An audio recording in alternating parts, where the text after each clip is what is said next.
remember my Electrolux Automatic G, which has featured on quite a few videos now, here and there, when we've got bits for it, or we've needed something American or fun to use. Well, in a recent video you would have noticed that we got a cable for this, and when it was out for that video it never went away, and it's all cleaned up, refurbished. Even the paintwork has a little bit of a shine to it, and I managed to tap out some of the more difficult and deep dents. Now let's have a look at what was a really popular cleaner in America when I first started collecting vacuums in the early 2000s when we had internet. It was these. These must have been going through a resurgence, or quite, being thrown away a lot, because it was post after post after post about these. This is obviously what got into my head, and now we've got a really nice example of one. Not original, but nice. Let's have a look.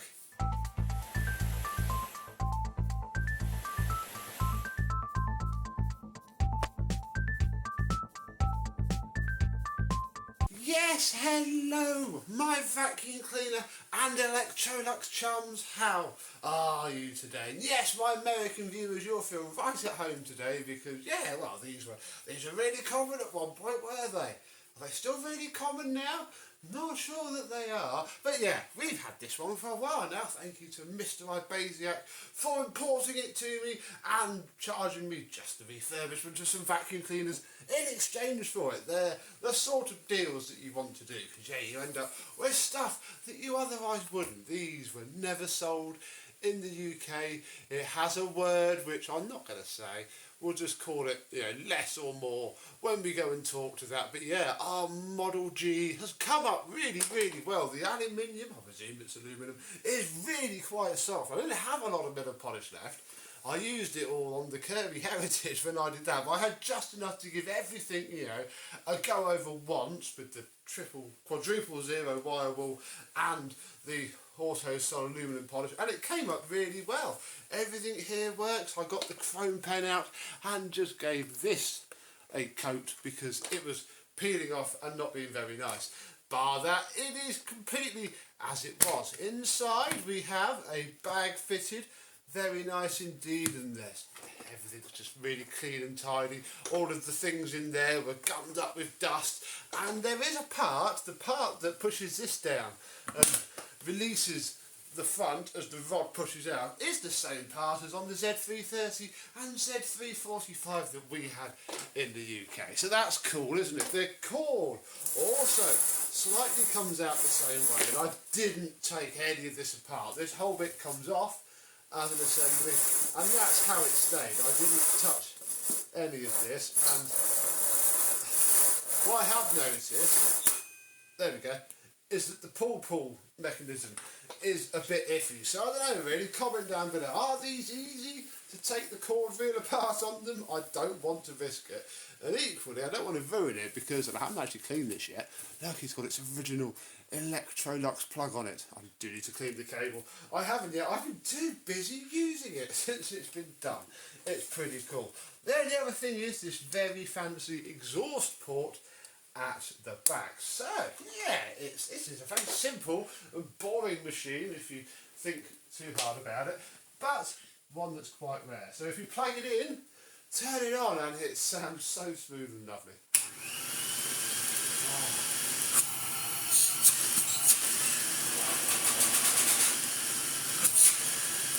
It just hums, it's so quiet, it's lovely.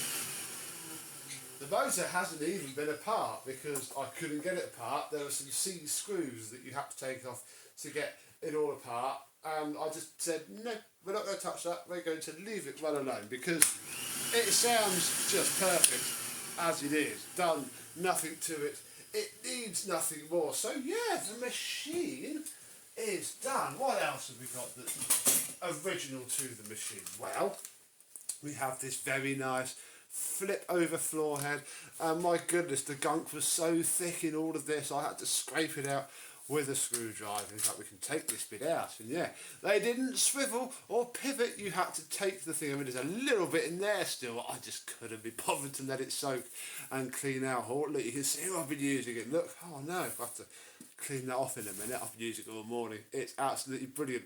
Wonder if those patents are still around now. Any patent people know? Yeah, regardless, you know, depending on what side you want to use, you have to put this in, and it says this side up. Oh, there we go. Look. So, you know, if you wanted to clean the hard floor, we would do that. So it's this side up. If you wanted to clean the carpets, we would turn the whole tool. No, that's still the way. Turn the whole tool and clean the carpets. It's wonderful. There's also, and this really grabbed at my wire wheel when I cleaned it, there is a cleaner bar. Look, there's a metal bar, which is quite grabby, really, when you want it to be. That's supposed to get all the little bits of fibre off, and I don't really have it on this one because it grabs at all the fibres. I've been leaving it off, but yeah, there's a little lever there. Look, cleaner is on, and then we'll turn it off, and all that it was packed up with fluff, and it was very satisfying to clean it all off. So yeah, that is that. It's also starting to fall apart. Look, all of this front edge is just gone. I mean, it doesn't really affect it, but if you got one of these heads, I would certainly give it a wash to get all of the goop off of it. And we've only really got one more original to this machine tool, and that is the PN1 that Mr. Scott sent over. Look at it, folks. I got busy with that chrome pen that I got for the Z330, actually, which front door.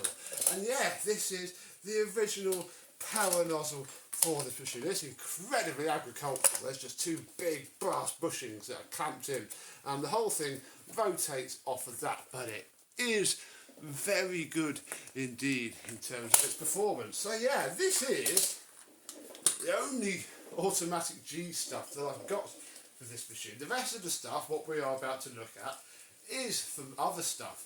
Some of it's not even from the same millennium that the machine was made in. Now the eagle-eyed among you would have realised that, you know, we can't really just put the floor head in the machine. Well, we could actually if it wasn't for that. But, you know, we're missing a few parts. And I have those few parts in here.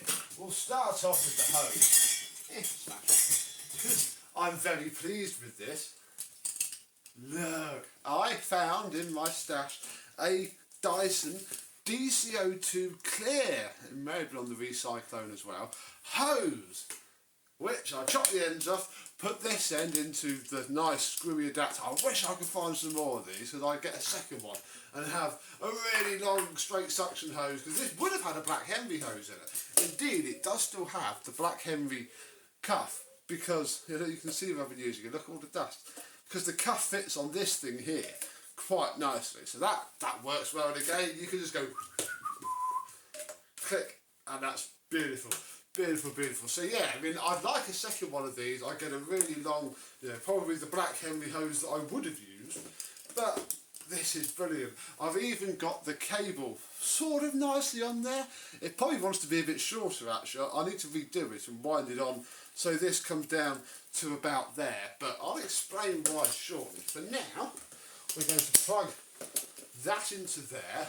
Then we need to open up the power nozzle port, or take our nice cable, click it into place, and that is that. And I imagine in America a lot of these machines just spent their entire life like this, obviously with their very heavy cloth hose, which I don't have, but to be honest, I'm not that sad, because the airflow is brilliant.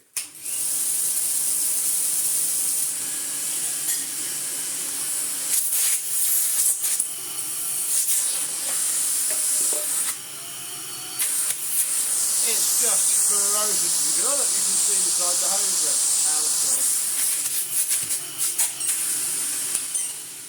Yeah, so that's really cool. Then, well, I've kept these two ones with it. They are just generic-y. I mean, they're era appropriate. They've got the little what's-its in them. But this has been what I've used for the straight suction head. If we just put the PN1 out of the way for a second, for just normal vacuuming, it is lovely. Hear the airflow. Oh, It even clamps down rather convincingly. It's not deep cleaning. I mean, what we could do is turn the cleaner on. Let it grab. And it isn't quite as nice to use. So I'll turn that back off.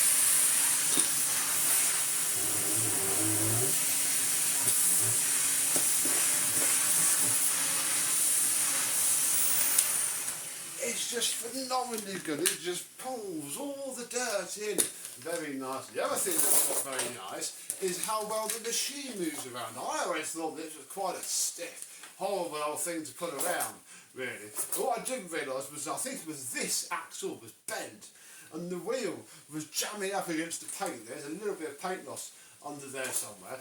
And this centre wheel here was pretty much seized up. It got some drops of oil into its bearing. And now, I mean, it's amazingly good. Really very good indeed. So yeah, that is, well, this is it in the straight suction mode. Oh, the only other two things in the box are these, which I, again, aren't really from this machine, but I've been using them with it. They're pretty cool. Oh, another dusting brush somewhere as well. Where did that go? Never mind. These aren't original.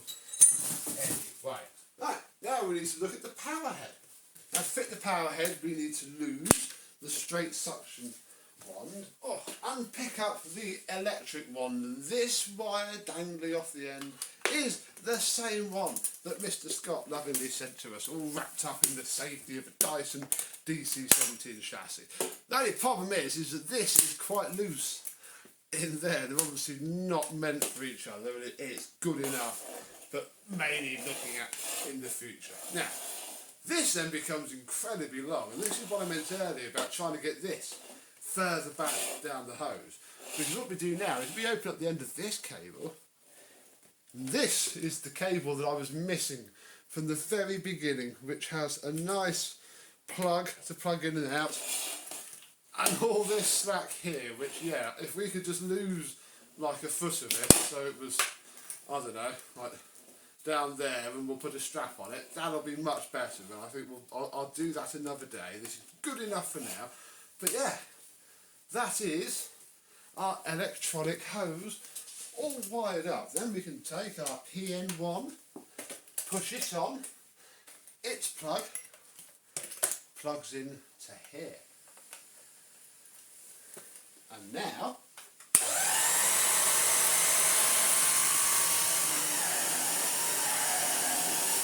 it's reasonably aggressive as well. And it looks the business.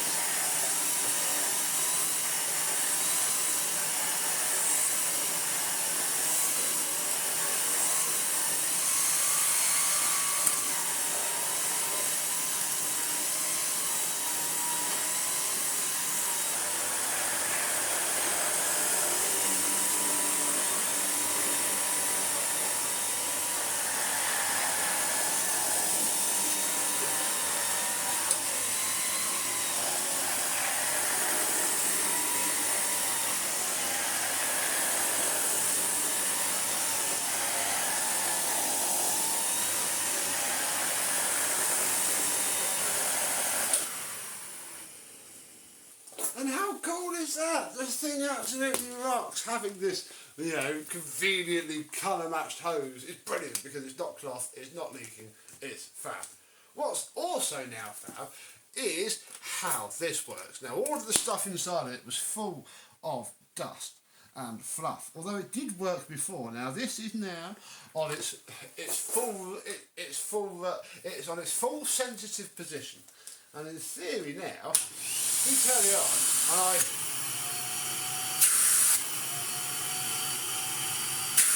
oh, come on, there we go, it's getting a bit fuller now.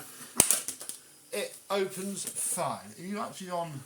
Oh, there we go. I think I want you to go past the number one to like force it to do it.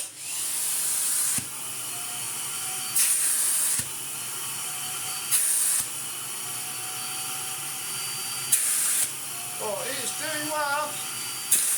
There we go. Yeah, it's alright. It tries its best.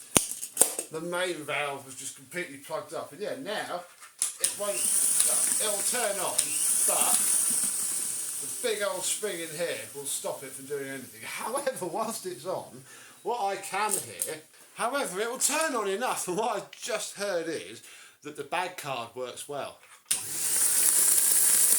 Yeah, all the dirt is there! It's like a cipher.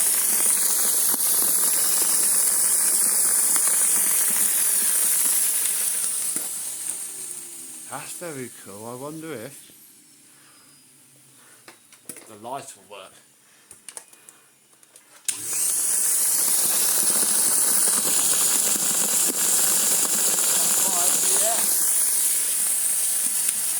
Who said cyclonic action had to be bagless? I mean, talking of that actually, we are going to take this out because what is a slight annoyance is when it's closed, obviously this opens up this hole.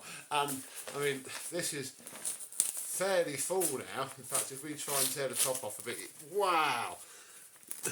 And we're going to put that bag in at some point in our journey with this automatic G. And I don't think we've done a humongous mess test with it, but yeah, it'll need a bag. I wonder what it sounds like without a bag. Look, this is what I mean about the similarities. This bit here is the removable cage. That seal's still a removable seal. That's very annoying. This is the plastic removable cage, but on this it is part of the entire structure. You can see down the sides. Oh yeah. The noodles are there. So, luckily, what also made it across the pond is the fact that if we take my package of Z345 bags and lots of others, they fit absolutely perfectly. I mean, I haven't looked. Oh no, wait, I was wrong. They fit absolutely perfectly after you trim the corners a bit. Just like that, look, you just got to take just the very edge off of all of them and she fits.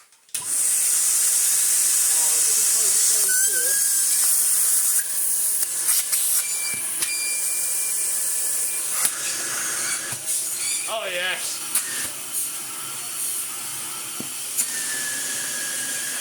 She's got such airflow. Oops. When the exhaust there comes out.